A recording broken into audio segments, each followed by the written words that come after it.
Shalom, selamat pagi teman-teman semua. Pagi hari ini sebelum kita memulai aktivitas kita, saya ingin kita lihat firman Tuhan yang saya ambil dari Yohanes pasal 15 ayat yang ke-16. Begini firman Tuhan. Bukan kamu yang memilih aku, tetapi akulah yang memilih kamu, dan aku telah menetapkan kamu supaya kamu pergi dan menghasilkan buah, dan buahmu itu tetap, supaya apa yang kamu minta kepada Bapa dalam namaku diberikannya kepadamu. Demikianlah firman Tuhan. Saya akan memberikan topik dipilih dan ditetapkan untuk pergi menghasilkan buah. Dari pembacaan tadi kita membagikannya dalam 3 bagian. Yang pertama yaitu tujuan Tuhan Yesus datang ke dalam dunia. Bagian yang kedua, Tuhan Yesus memilih murid-murid untuk tujuannya itu. Yang ketiga, Tuhan Yesus menetapkan murid-murid untuk pergi dan menghasilkan buah. Pada bagian yang pertama, seperti kita ketahui, Tuhan Yesus datang ke dalam dunia agar menyelamatkan manusia yang terhilang, yang sudah jatuh ke dalam dosa, dan akibat dosa adalah maut, di mana manusia secara berabad-abad sudah ditawan oleh kerajaan maut. Nah, karena itu, oleh karena kasih Tuhan atas manusia, maka Dia mengutus Tuhan Yesus datang ke dalam dunia untuk tersalib, mati, kemudian turun ke dalam kerajaan maut dengan tujuan agar orang-orang yang sudah ditawan oleh maut berabad-abad itu dibebaskan dan maut dikalahkan. Kemudian orang-orang yang dibebaskan itu dibawa kembali ke dalam kerajaan surga bersama orang-orang yang ada di muka bumi.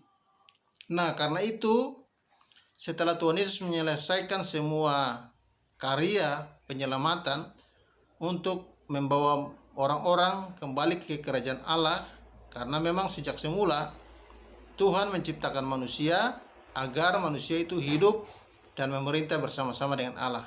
Jadi dengan kematian Kristus di kayu salib, Dia mengembalikan manusia yang terhilang, yang sudah dipenjarakan atau dikuasai oleh maut itu, untuk kembali masuk ke dalam kerajaan untuk hidup dan memerintah bersama-sama dengan Allah. Jadi itulah tujuan Tuhan Yesus datang ke dalam dunia. Yang kedua, untuk melanjutkan misi Kristus yang dikerjakannya itu, maka Dia perlu memilih murid-murid. Nah, kenapa murid-murid harus dipilih? Karena masa kerja Tuhan Yesus di dunia ini hanya 3,5 tahun. Sebab itu, kelanjutan pekerjaan penyelamatan atau pengembalian manusia kepada kerajaan Allah ini harus dilanjutkan. Karena itu Dia memilih 12 murid.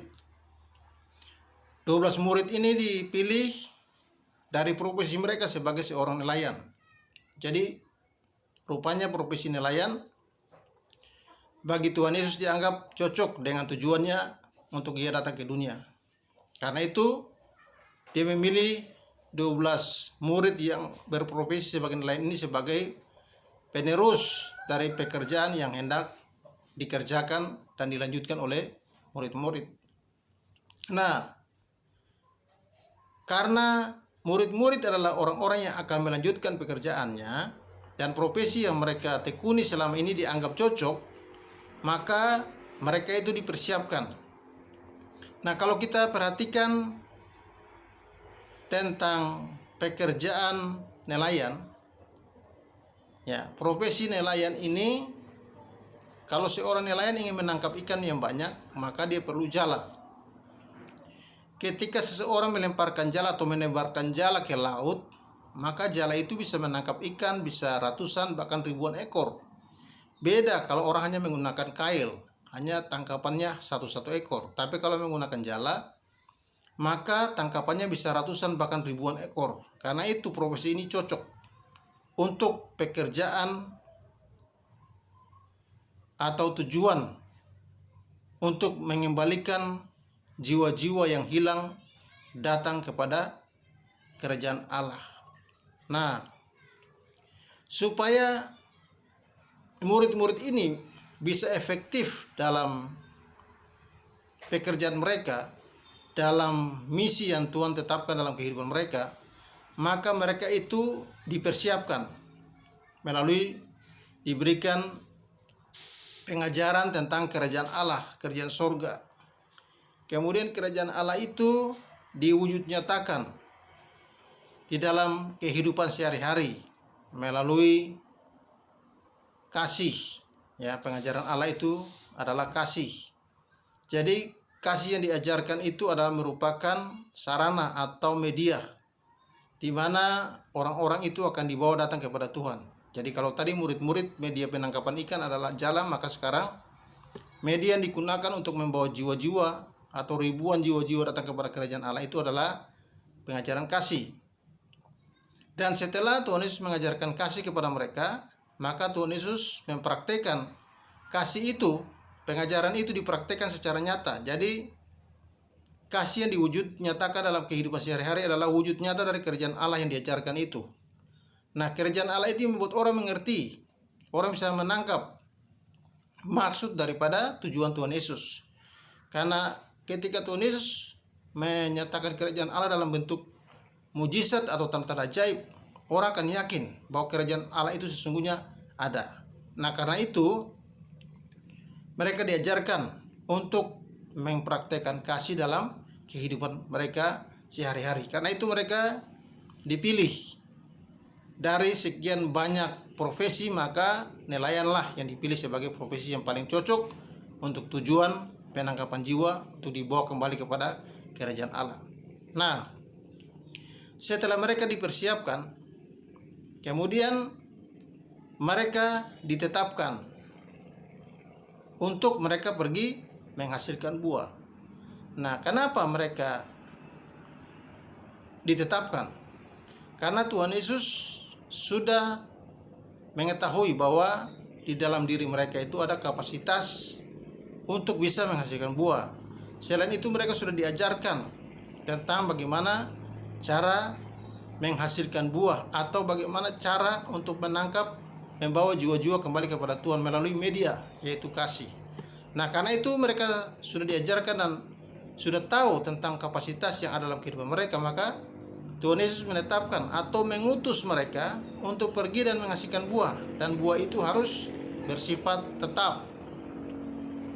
Nah, buah-buah yang dimaksudkan di sini bukan seperti yang diajarkan oleh banyak orang, misalnya memenangkan jiwa dan sebagainya. Membawa jiwa-jiwa dapat datang kepada Tuhan itu merupakan dampak atau hasil daripada buah yang dihasilkan. Jadi buah-buah yang dimaksudkan di sini adalah buah kasih, buah kebenaran. Tuhan Yesus mengatakan barang siapa mengasihi aku, dia harus melakukan firman-Ku. Jadi firman Tuhan yang harus dihasilkan melalui kehidupan seseorang. Murid-murid setelah dipersiapkan, kemudian mereka dibekali dengan firman, pengajaran. Mereka dibekali dengan kasih yang ada di dalam kehidupan mereka.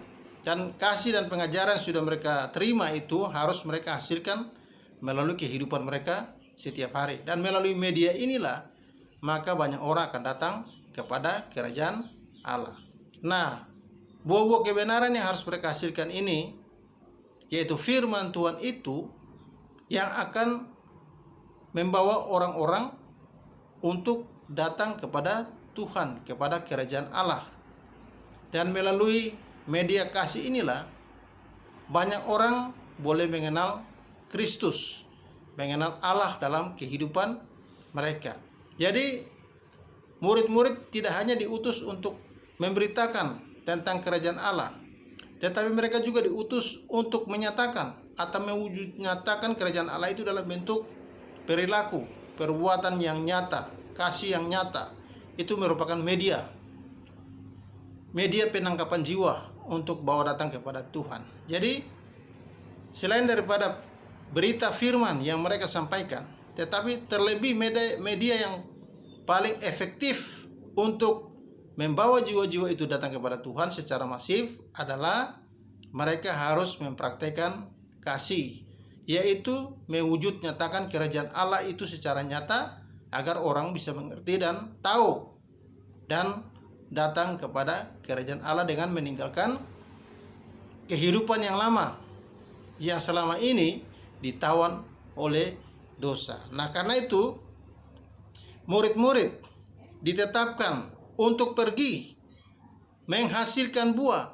Jadi setiap utusan itu sudah diberikan mandat untuk pergi dan menghasilkan buah.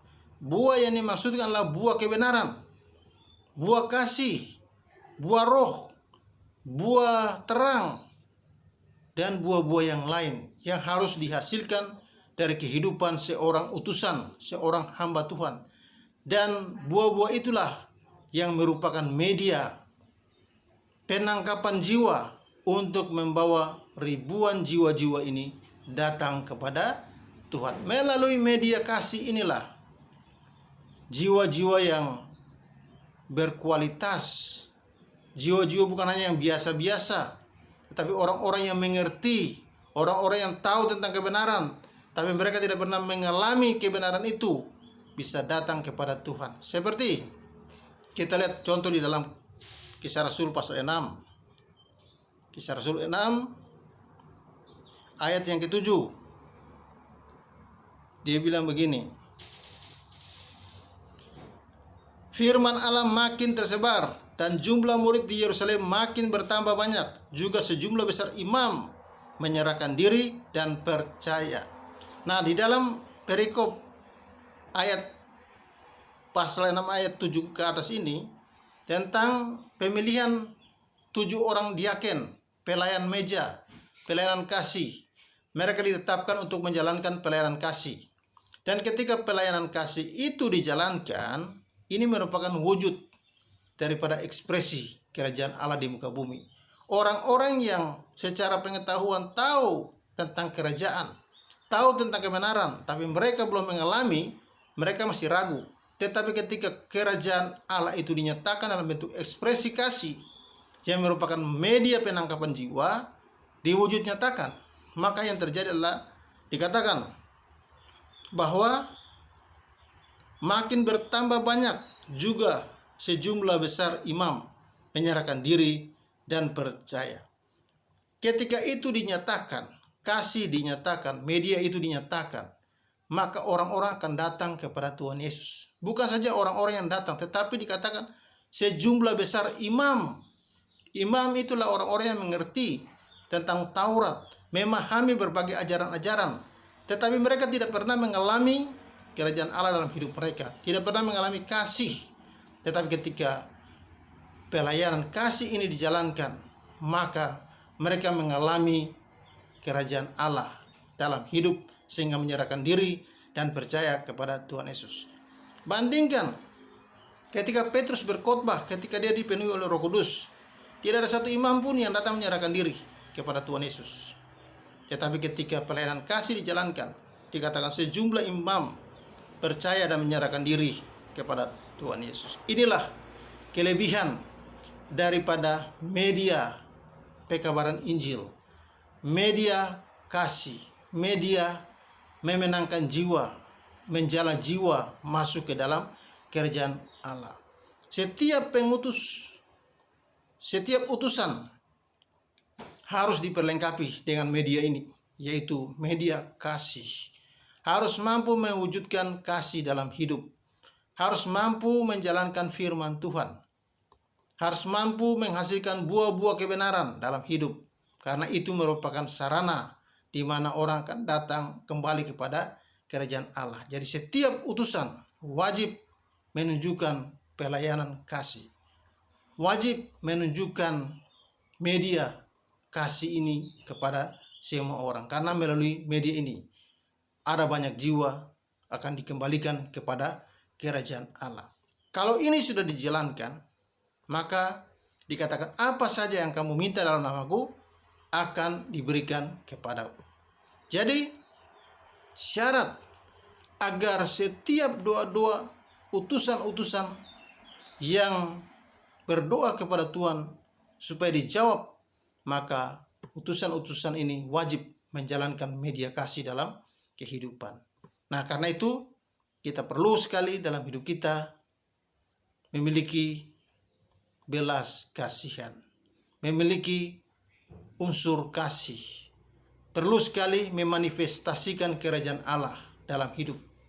Tidak sekedar kita mengkhotbahkan tentang kerajaan Allah atau kebenaran, tapi kita juga harus mewujud nyatakan kebenaran dan kerajaan Allah itu dalam kehidupan kita sehari-hari. Dan melalui perwujudan inilah maka ada banyak jiwa-jiwa akan dikembalikan kepada kerajaan Allah, sehingga apa yang dimisikan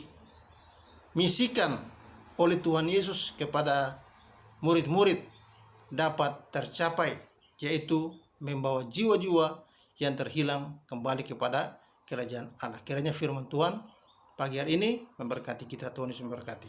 Kita berdoa. Terpujilah Engkau Bapa di surga, buat pagi hari ini kami sudah dengar firman Tuhan, yang biarlah Engkau memberikan bagi kami kemampuan untuk bukan hanya menyampaikan firman, tapi melakukan firman itu dalam hidup kami. Di dalam nama Yesus kami berdoa. Amin.